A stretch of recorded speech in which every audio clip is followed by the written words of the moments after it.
সূরা হুজুরাতের 11 এবং 12 নম্বর আয়াতে আমাদের ভিতরে 6টি বদঅভ্যাস সম্পর্কে আল্লাহ আলোচনা করেছেন।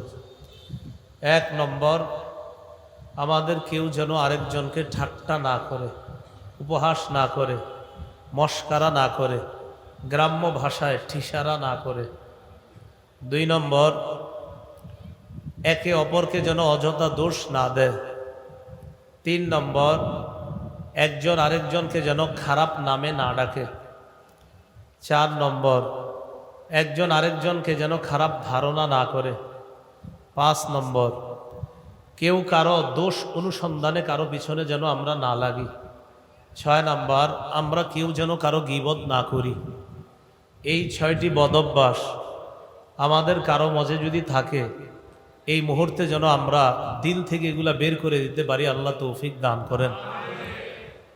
আল্লাহ বলেন, ইয়া আইয়ুহাল্লাযীনা আমানু, হে ঈমানদারগণ, লা ইয়াসখার কওমুম মিন কওম, তোমাদের মধ্যে এক সম্প্রদায় আরেক সম্প্রদায়কে যেন উপহাস না করে, ঠাট্টা না করে। আসা আইয়াকুনু খায়রাম মিনহুম, আল্লাহ বলেন হতে পারে যাদেরকে ঠাট্টা করা হলো তারা ঠাট্টাকারী দলের চাইতে আরো বেশি দামি। সহজে আমি ওনাকে ঠাট্টা করলাম, আল্লাহ বলে না, তুমি তাকে ঠাট্টা করবা না, হতে পারে তুমি যাকে ঠাট্টা করেছ সে তোমার চাইতে দামি।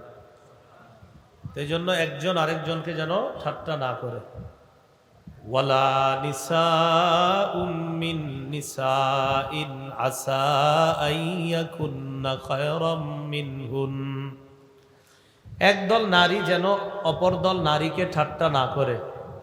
আল্লাহ বলেন, যেই নারী অপর দল নারীকে ঠাট্টা করে, হতে পারে যাদেরকে ঠাট্টা করা হয়েছে ওই নারীরা ঠাট্টাকারিনী নারীদের চাইতে দামি। জামিলা খাতুন রহিমা খাতুনকে ঠাট্টা করছে, আল্লাহ বলেন হতে পারে রহিমা খাতুনকে যে তুমি ঠাট্টা করলা, এই রহিমা তুমি জামিলার চাইতে দামি হতে পারে আল্লাহর কাছে। তো এই জন্য পুরুষ পুরুষকে ঠাট্টা না করা, নারী নারীকে ঠাট্টা না করা। আয়াত দ্বারা উদ্দেশ্য হলো পুরুষ পুরুষকে, নারী নারীকে, পুরুষ নারীকে অথবা নারী পুরুষকে কোনো মুসলমান কেউ কাউকে ঠাট্টা করবে না। আল্লাহ এই বদ অভ্যাস থেকে আমাদেরকে বাঁচার তৌফিক দান করেন। 2 নম্বর, ওয়ালা তালমিজু আনফুসাকুম, তোমরা একে অপরের দোষারোপ করবা না, একে অপরকে দোষারোপ করবা না। অপরাধটা আপনি করছেন, অপরাধটা আমি করছি, ইচ্ছা করে আমি অন্য কারো উপরে দোষ চাপায় দিচ্ছি, না এটা আমি করি নাই, সে করছে, আসলে আমি করছি। আল্লাহ বলে তোমরা এইভাবে একজন আরেকজনের দোষ দিবা না। অযথা কাউকে দোষারোপ করা থেকে আল্লাহ আমাদেরকে বাঁচার তৌফিক দান করেন। 3 নাম্বার, ওয়ালা তানাবাজু বিল আলকাব, তোমরা একজন আরেকজনকে মন্দ নামে ডাকবা না, মন্দ উপাধিতে ডাকবা না। আপনাদের এলাকার একজনের নাম সলিম উদ্দিন, আপনারা বললেন সল্লা, ওনার নাম সলিম উদ্দিন, আপনি কেন তাকে সল্লা বললেন? আপনারা বললেন কিরে কল্লা ভালো আছোস, তার নাম কলিম উদ্দিন, আপনি তাকে কল্লা বলছেন, এটা আপনি কবিরা গুনাহ করছেন। একজনের নাম জালাল উদ্দিন, আপনি তাকে বললেন কিরে জালু কেমন আছোস, তার নাম জালাল উদ্দিন। এই কথাগুলা সতর্কতার সাথে বোঝার চেষ্টা করা। একটা লোক তার নাম সুন্দর আব্দুর রহমান, আপনি তাকে বললেন কিরে বল্টু, এই যে আপনি তাকে এই কথাগুলা বললেন, এই নামে যে আপনি তাকে ডাকলেন, এটা আপনি কবিরা গুনাহ করলেন। আল্লাহ বলেন এটা অমার্জনীয় অপরাধ। ওয়ামাল্লাম ইয়াতুব, এই জাতীয় অপরাধ করার পর যদি কেউ তওবা না করে, ফাউলাইকা হুমুজ জালিমুন, আল্লাহ বলেন তারা জালেম। তারা কি? জালেম। তাহলে কেউ কাউকে ঠাট্টা করা, কেউ কাউকে দোষারোপ করা, কেউ কাউকে মন্দ নামে ডাকা, এগুলা হলো তওবা করার মতো অপরাধ। যেই তওবা করলে যেই অপরাধ মাফ হবে, এরকম অপরাধ এইগুলা। আল্লাহ বলেন এই শোনো, যদি তোমরা তওবা না করো তাহলে তোমরা জালেম। তাহলে আল্লাহ আমাদের সকলকে এই জাতীয় অপরাধ থেকে বাঁচার তৌফিক দান করেন।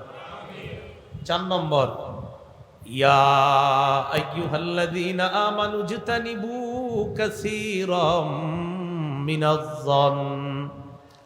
হে ঈমানদারগণ, তোমরা ভালো ধারণা করবা মানুষের প্রতি, খারাপ ধারণা করা থেকে বাঁচো। তোমরা বেশি পরিমাণে খারাপ ধারণা করা থেকে বাঁচো। আমি মানুষটা এমন যে খালি খারাপ ধারণা করি আরেকজনের প্রতি, হে মনে হয় এমন, হে মনে হয় এমন। আল্লাহ বলে না, এই যে তুমি খালি মানুষকে খারাপ ধারণা করো, এটা থেকে বাঁচো। ইন্না বা'দাজ-জন্নি ইসমুন। আল্লাহ বলেন কিছু কিছু ধারণা পাপ, গুনাহ। এজন্য কারো ব্যাপারে খারাপ ধারণা আসলে আপনি তারটা না ভাইবা নিজেরটা ভাববেন। আজকে ফজর থেকে ঘুমের আগ পর্যন্ত কি পরিমাণ অপরাধ করছেন এইগুলা খুঁজবেন। আরেকজনের প্রতি খারাপ ধারণা করা এটা দরকার নাই। দেখেন, যার ব্যাপারে আপনি খারাপ ধারণা করেছেন তার মধ্যে ওই খারাপ স্বভাবটা থাকতেও পারে, নাও থাকতে পারে, কিন্তু আপনি যে নিজের খারাপ স্বভাবটা এটা তো নিশ্চিত আপনি জানেন। এই জন্য আপনি নিজের খারাপ স্বভাবটা নিজে চিন্তা করবেন, আরেকজনেরটা চিন্তা করা। আল্লাহ বলে কারো প্রতি অযথা খারাপ ধারণা করা থেকে বাঁচো। কিছু কিছু খারাপ ধারণা পাপ, এই পাপ থেকে আল্লাহ আমাদেরকে বাঁচার তৌফিক দান করেন।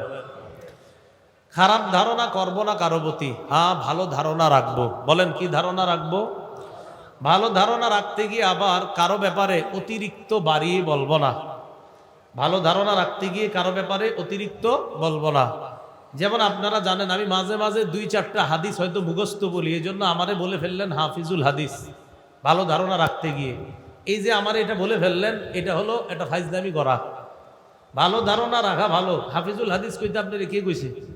আবেগে লিখে লেখি। আপনার এই আবেগ করতে বললো কে? আপনি লিখে ফেললেন লেখক গবেষক। আমি কোন কালে গবেষক ছিলাম বলেন? কয় কেন লেখলেন? কয় হুজুর আবেগে লিখছি। তো এই আবেগে আপনারা কারোর প্রশংসা করে আকাশে উঠিয়ে দিবেন না। মানুষের প্রশংসা লিমিটেড। বলেন সবাই, লিমিট। মানুষের প্রশংসা হবে লিমিটেড। বলেন বলেন আনলিমিটেড প্রশংসা হবে আল্লাহর। তাহলে আমি বলি, বাকিটা আপনারা বলবেন। আনলিমিটেড প্রশংসা কার? আর লিমিটেড প্রশংসা বান্দার। তাহলে লিমিটেড প্রশংসা বান্দার, আনলিমিটেড প্রশংসা আল্লাহর। যত পারেন আল্লাহর প্রশংসা করবেন, আনলিমিটেড প্রশংসা আল্লাহর করবেন। সূরা ফাতিহার 1 নম্বর আয়াত, আলহামদুলিল্লাহি রাব্বিল আলামিন, সমস্ত প্রশংসা আল্লাহর। সূরা আনআমের 1 নম্বর আয়াত, আলহামদুলিল্লাহিল্লাযী খালাকাস সামাওয়াতি ওয়াল আরদ, সমস্ত প্রশংসা আল্লাহর যিনি আসমান সমূহ এবং জমিন বানিয়েছেন। সূরা বনী ইসরাঈলের 111 নম্বর আয়াত, আলহামদুলিল্লাহিল্লাযী লাম ইয়াত্তাখিয ওয়ালাদা।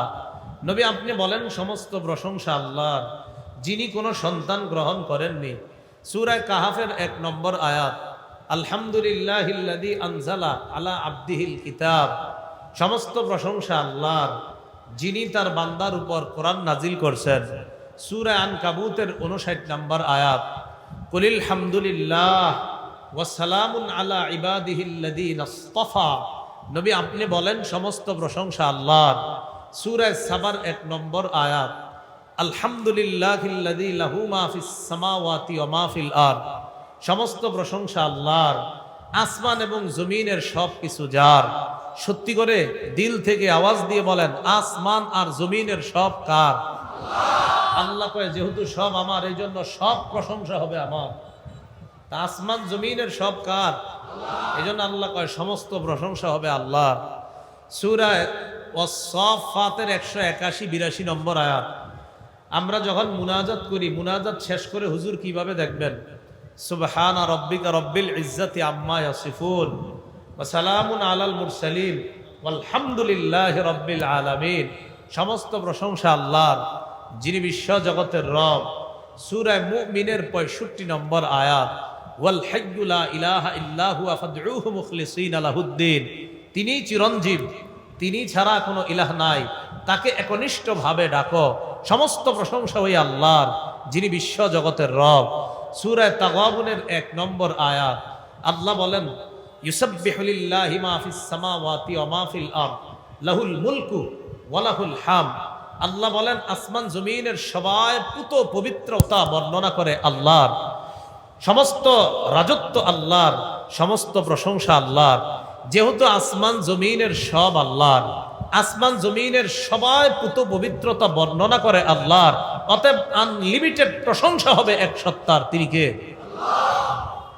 বুঝছেননি সবাই? তাহলে আনলিমিটেড প্রশংসা হবে আল্লাহর, লিমিটেড প্রশংসা হবে বান্দার। কিন্তু আমরা বান্দাদের এত প্রশংসা করি, করতে করতে আমারে আপনারা দেখছেন জায়নামাজে নামাজ পড়তে আপনাদের রুমের মধ্যে আরিফ বিন হাবিবরে দেখছি গাছের উপরে দাঁড়ায় নামাজ পড়ে। আচ্ছা, এটা কোন কি দরকার কোন? তো আমরা তো দেখছেন রুমে, আপনি বাড়ায় কইতে গেলেন, আপনি দেখলেন আমারে গাছের নিচে দাঁড়ায় নামাজ পড়তেছি, আপনি বললেন আরিফ বিন হাবিবরে দেখলাম গাছের উপরে নামাজ পড়তেছে। নিচ উপরে কেমনি এটা কোন? আমার এটা হলো বাড়ায় প্রশংসা। এগুলো জায়েজ না, এগুলো হারাম। তো খারাপ ধারণা রাখবো না মুসলমানের প্রতি, ভালো ধারণা রাখবো। রাখতে গিয়ে বাড়ায়া প্রশংসা না করা। হ্যাঁ, বান্দার প্রশংসা করা জায়েজ আছে। সূরা কলামের 4 নম্বর আয়াত আল্লাহ বলেন, ওয়া ইন্নাকা লাআলা খুলুকিন আযীম। হাবিব, আপনি মহান চরিত্রের উপর অধিষ্ঠিত আছেন।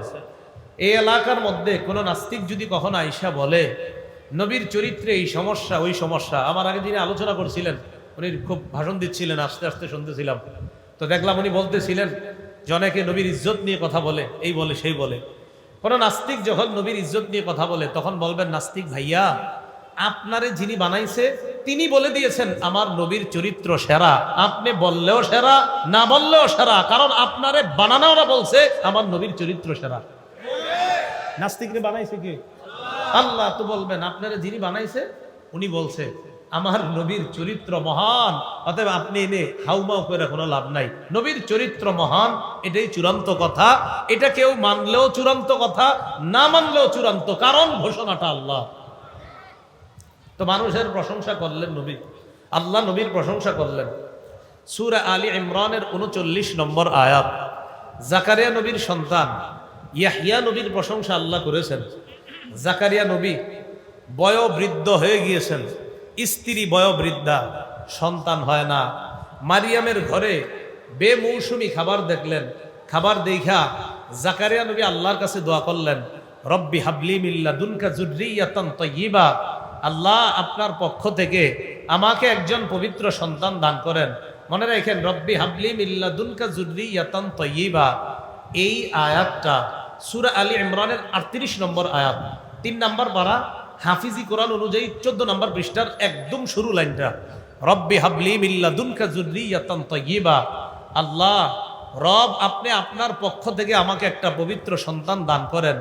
ইন্নাকা সামিউদ দুআ, আপনি দোয়া শ্রবণ করেন। এই এলাকার যে ভাইয়াটা বিয়ে করছে 10 বছর সন্তান হয় না, এই ভাইটাকে আর ওই ভাইয়ের বিবিকে বলবেন, তোমরা সূরা আলী ইমরানের 38 নম্বর আয়াতের রব্বি হাবলি মিন লাদুনকা থেকে ইন্নাকা সামিউদ দুআ পর্যন্ত এই দোয়াটা পড়বা আর আল্লাহর কাছে দোয়া করবা। এইভাবে দোয়া করবেন। আল্লাহ, জাকারিয়া নবী বৃদ্ধ বয়সে আপনার কাছে দোয়া করছে, আল্লাহ আপনি জাকারিয়া নবীকে বৃদ্ধ বয়সে সন্তান দান করছেন। মাবুদ গো, আমিও ওই দোয়াটা করলাম, আমার বিয়ে হয়েছে 10 বছর, একটা সন্তান হয় না। আল্লাহ, আপনি আমাকে এই দোয়ার বদৌলতে আমাকে একটা সন্তান দান করেন। এই দোয়া করেননি? করে না। না কইরা বাসে ওঠে আর টলারে ওঠে, উইঠা কই জানি যায় সন্তান চাইতে। কেন আপনি এদিক সেদিক যান? আল্লাহ তো শিখাই দিছে সন্তান কোথায় যাবেন। আল্লাহ কথাগুলা বুঝার তৌফিক দান করেন। তাহলে জাকারিয়া আলাইহিস সালাতু ওয়াস সালামের দোয়ার পরে আল্লাহ পাক রব্বুল আলামিন এবার সন্তানের সুসংবাদ দিলেন। সূরা আলী ইমরানের 39 নম্বর আয়াতে আল্লাহ বলেন, ফানাদাতুল মালাইকাতু ওয়া হুয়া কাইমুন ইউসাল্লি ফিল মিহরাব। জাকারিয়া নবী যখন মেহরাবে নামাজে দাঁড়াইছে, ফেরেশতারা ডাক দিয়ে বললেন, ও জাকারিয়া নবী, আল্লাহ তো আপনার দোয়া কবুল করে ফেলছে। আল্লাহ আপনাকে সুসংবাদ দিচ্ছে, ইয়াহইয়া নামে আপনার একটা পুত্র সন্তান হবে। তার 4টা গুণ হবে। মুসাদ্দিকাম বিকালিমাতিম মিনাল্লাহ, তিনি আল্লাহর কালিমাকে সত্যায়নকারী হবেন। 2 নাম্বার, ওয়া সাইয়্যিদা, নেতা হবেন। 3 নাম্বার, ওয়া হাসুরা, পবিত্র হবেন। 4 নাম্বার, ওয়া নাবিয়্যাম মিনাস সালিহিন, তিনি একজন নেককার নবী হবেন। কি বুঝলাম? দোয়ার অ্যাকশন কেমন? আল্লাহ যেই সন্তানটা দিবে, আল্লাহ সন্তান হওয়ার আগে নামও রাখলেন ইয়াহিয়া। 4 গুণওয়ালা হবে সন্তানটা। আল্লাহর কালিমাকে সত্যায়ন করবে, নেতা হবে, পবিত্র হবে, একজন নেককার নবী হবে, তাহলে এই জায়গায় মানুষের প্রশংসা কে করেছেন? আল্লাহ। মানুষের প্রশংসা মানুষ করা জায়েজ আছে। রাসূলুল্লাহ সাল্লাল্লাহু আলাইহি সাল্লাম হযরত ওমরের প্রশংসা করছে। যেই পথে শয়তান হাঁটে, যেই পথে হযরত ওমর হাঁটে, ওই পথে শয়তান হাঁটে না। ছোটবেলা থেকে গল্প আকারে শুনছেন। এটা বুখারী শরীফের হাদিস, 3294 নম্বর হাদিস, 3294। এই হাদিসের বর্ণনাকারী সাদ ইবনে আবি ওয়াক্কাস রাদিয়াল্লাহু তাআলা। এই হাদিসের মধ্যে নবীজি এক জায়গায় একটু হাসি দিবে, তখন আমরাও একটু হাসি দিব, বেশি জোরে না, হালকা আওয়াজে হাসিটা দিবেন। আমার নবী আগে হাসিটা দেখ, তখন আপনারাও দিবেন, আমিও দিব, ঠিক আছে ইনশাআল্লাহ? আচ্ছা, সাদ ইবনে আবি ওয়াক্কাস রাদিয়াল্লাহু তাআলা আনহুর বর্ণনা। সাদ ইবনে আবি ওয়াক্কাস বলেন, ইস্তাআযানা উমর ইবনুল খাত্তাব রাদিয়াল্লাহু তাআলা আলা রাসূলিল্লাহি সাল্লাল্লাহু আলাইহি ওয়াসাল্লাম। ওমর ফারুক রাদিয়াল্লাহু তাআলা নবীর কাছে অনুমতি চাইলেন, হুজুর আপনার বাসায় আমি একটু আসতে চাই। নবীজির মনে করেন বাসা দরজা, তো বাহিরে হযরত ওমর, ভিতরে নবীজি। হযরত ওমর বাহির থেকে অনুমতি চাইতেছে যে আমি ওমর আসছি, নবীরে বলো যে আমি একটু ভিতরে আসার অনুমতি আছে কিনা। যেই সময় অনুমতি চাইছে ওই সময়টা খুব মন দিয়ে বুঝেন। ওয়াইন্দাহু নিসাউম মিন কুরাইশিন ইউকাল্লিমনাহু ওয়া ইস্তাকসিরনাহু আলিয়াতান আসওয়াতুহুন্না। যখন নবীর কাছে হযরত ওমর অনুমতি চেয়েছেন, তখন নবীর সামনে একদল কুরাইশি নারী বসা, যারা উঁচু আওয়াজে কথা বলতেছিল। কি আওয়াজে? উঁচু আওয়াজ। তো যেই মাত্র হযরত ওমর অনুমতি চাইলেন, ফালাম্মাস্তাযানা উমারু কুমনা ইয়াবতাদিরনাল হিজাব। হযরত ওমর যখন অনুমতি চাইলেন, তখন নবীর সামনে থাকা নারী, নবীর বিবিগণও ছিলেন সেখানে, এই নারীরা উইঠা তাড়াতাড়ি পর্দার আড়ালে গেছে। কোথায় গেছে? পর্দার আড়ালে। তো যখন নারীরা পর্দার আড়ালে গেছে, ইতিমধ্যে ফাআদিনা লাহু রাসূলুল্লাহ সাল্লাল্লাহু আলাইহি ওয়াসাল্লাম, হযরত ওমরকে আল্লাহ নবী ঘরে ঢোকার অনুমতি দিলেন। হযরত ওমর যখন ঘরে ঢুকতেছে, ঢোকার সময় দেখে ওয়া রাসূলুল্লাহ সাল্লাল্লাহু আলাইহি ওয়াসাল্লাম ইয়াদহাক। ওমর ফারুক যখন ঘরের মধ্যে ঢুকে, ওই যে নারীরা, হযরতে ওমর অনুমতি চাওয়ার পর ঘরের মধ্যে পর্দার আড়ালে যে চলে গিয়েছে, হযরতে ওমর ঘরের মধ্যে ঢুকার সময় দেখে আল্লাহর নবী হাসতেছেন। নবীজি কি করতেছে? হাসতেন। এটা হালকা হাসি দেন, আস্তে দিকে, বেশি জোরে না। আচ্ছা যাক, ঠিক আছে। রাসূলুল্লাহ সাল্লাল্লাহু আলাইহি সাল্লাম হাসতেছে কেন? নারীরা তাড়াতাড়ি উইঠা পর্দার আড়ালে গেছে। তো ওমর ঢুকছে, নবীজি হাসতেছে। হযরত ওমর ঢুকার পর নবীজির হাসি দেখে একটা বাক্য বলছে। এই বাক্যটা আমার খুব পছন্দ, কিন্তু আপনারা যদি পারেন একটু মুখস্থ করে শিখা রাখেন। আমি মাঝে মাঝে শুয়ে থাকলে, গাড়িতে বসে থাকলে এই বাক্যটা মনে পড়লে তো আমিও হাসি, আর ভালোও লাগে বাক্যটা। হযরত ওমর ফারুক রাদিয়াল্লাহু তাআলা আনহু নবীজিরে বললেন, আদহাকাল্লাহু সিন্নাকা। বলেন আদহাকাল্লাহু সিন্নাকা। বলেন আদহাকাল্লাহ সিন্নাকা। এর মিলায় বলবেন আদহাকাল্লাহু সিন্নাকা, আদহাকাল্লাহু সিন্নাকা। হযরত ওমর বললেন আদহাকাল্লাহু সিন্নাকা ইয়া রাসূলুল্লাহ। হে আল্লাহ নবী, আপনি যে হাসতেছেন না, আল্লাহ যেন সারা জীবন আপনার এই হাসি মুখটা সব সময় হাসি মাখা রাখেন। দেখে বলতেছে, হুজুর আপনার চেহারাটা সবসময় আল্লাহ হাস্যোজ্জ্বল রাখেন। হযরত ওমরে এটা বলার উদ্দেশ্য হলো, হুজুর আপনার চেহারাটা হাসি মুখ সবসময় থাক, আমি চাই। আপনি হাসলেন কেন একটু আমার যদি বলতেন, ভালো লাগতো। তো রাসূলুল্লাহ সাল্লাল্লাহু আলাইহি সাল্লাম বললেন, ওমর আমি হাসছি কেন জানো? আমার সামনে একদল নারী ছিল, ওই পর্দার আড়ালে আছে। যেই মাত্র ফালাম্মা সামি'না সাউতাকা, তোমার আওয়াজটা শুনছে তারা, কুমনা ইবতাদারনাল হিজাব, সবগুলা উইঠা তাড়াতাড়ি ওই যে পর্দার আড়ালে চলে গেছে ওখানে। হযরত ওমর কয়, তো তারপর? আমি যখন দেখছি তোমার আওয়াজ শুনে এইগুলা পর্দার আড়ালে চলে গেছে, এই জন্য তোমারে দেখে আমি হাসি শুরু করছি। এইগুলা তোমার আওয়াজ শুনে দৌড় দিচ্ছি। হযরত ওমর বললেন, ফান্তা কুনতা আহাক্কা ইয়াহাবনা ইয়া রাসূলুল্লাহ। হুজুর তারা তো আপনাকে বেশি ভয় পাওয়া দরকার ছিল। এবার পর্দার এপাশ থেকে ওপাশে নারীরা, নবীর বিবিগণ আছেন। তো হযরত ওমর ফারুক রাদিয়াল্লাহু তাআলা আনহু বললেন, ইয়া আদুওয়াতি আনফুসিহিন্না, হে আত্মশত্রু নারীগণ, মানে ওই নারীগণ যারা নিজেরা তোমরা নিজেদের শত্রু, আতাহাবনানি ওয়ালা তাহাবনা রাসূলুল্লাহ, তোমরা আমাকে ভয় পাও, আল্লাহ রসুলকে ভয় পাও না?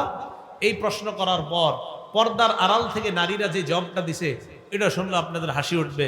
নারীরা কয়, কুল না নাম, ওমর ঠিকই কইছো, তোমারে আসলে একটু বেশি ভয় পাই আমরা।